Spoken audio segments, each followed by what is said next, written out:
వస్తే రాజ్యాంగం మారుతుంది. బీజేపీ వచ్చేదేంది? బీజేపీ ఆల్రెడీ 10 ఏళ్ల నుంచి ఉన్నది. ఈ దేశంలో 2/3 మెజార్టీ కావాలని మీరు మాట్లాడుతున్నారు. మాకు ఆల్రెడీ 2/3 రాష్ట్రాల ముఖ్యమంత్రులు మాకున్నారు ఆల్రెడీ. 10 ఏళ్ల నుంచి రాజ్యాంగం మార్చలేదు కదా, మీరు కదా తప్పుడు పనులు చేసేది. సుప్రీంకోర్టు జడ్జిమెంట్ షాబాను అనే కేసులో ఒక ముస్లిం మహిళ, ఇలా ముస్లిం సమాజం ఆలోచించాలి, ముస్లిం మత పెద్దలు ఆలోచించాలి. షాబాను అనే కేసులో సుప్రీంకోర్టు ఒక జడ్జిమెంట్ ఇచ్చింది. ముస్లిం మహిళలకు కూడా మనోవర్తి ఇవ్వడం న్యాయం, భర్త వదిలేసినటువంటి ఆడపిల్లకి మనోవర్తి ఇవ్వాలని సుప్రీంకోర్టు జడ్జిమెంట్ ఇస్తే, ముస్లిం మహిళలకి సుప్రీంకోర్టు మనోవర్తి ఇవ్వమంటే ఆ జడ్జిమెంట్ని చించి బయట పారేసి ముస్లిం మహిళలకి మనోవర్తి అవసరం లేదని భారత రాజ్యాంగాన్ని సవరించింది ఎవరంటే రాజీవ్ గాంధీ, అప్పటి కాంగ్రెస్ ప్రధానమంత్రి. ఇలా ముస్లిం మహిళల్ని ఆలోచించమని అడుగుతున్నా నేను.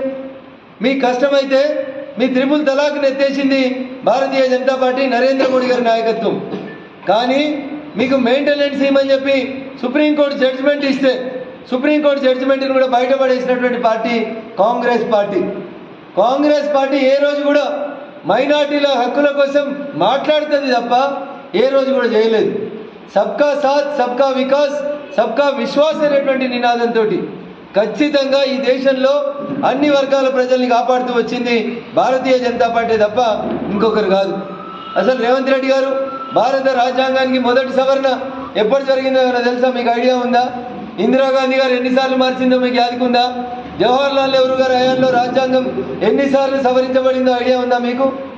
మాట్లాడితే ఇందిరమ్మ రాజ్యం తెస్తాం. ఏం తెలుసు రేవంత్ రెడ్డి గారు మీకు?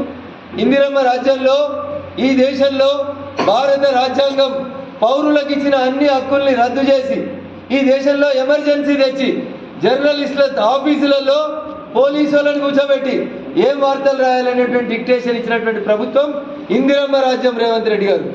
జర్నలిస్ట్ మిత్రులు కూడా ఇలా ఆలోచించాలి. ఏదో జరుగుతూ ఉంది, ఏదో జరుగుతూ ఉంది. ఏం జరుగుతుంది? జరిగేది ఉంటే 10 ఏళ్ల నుంచి ఎందుకు జరగలేదు? రాజ్యాంగం సవరిస్తామంటే 10 ఏళ్ల నుంచి మమ్మల్ని ఆపింది ఎవరు? ఏం చేసినాం మేము? ఆర్టికల్ 370ని రద్దు చేసినాం, చేసినాం కదా, పార్లమెంట్లో పెట్టే చేసినాం కదా. మేము చేసిన దాన్ని మీరు సుప్రీంకోర్టుకు పోయినరు.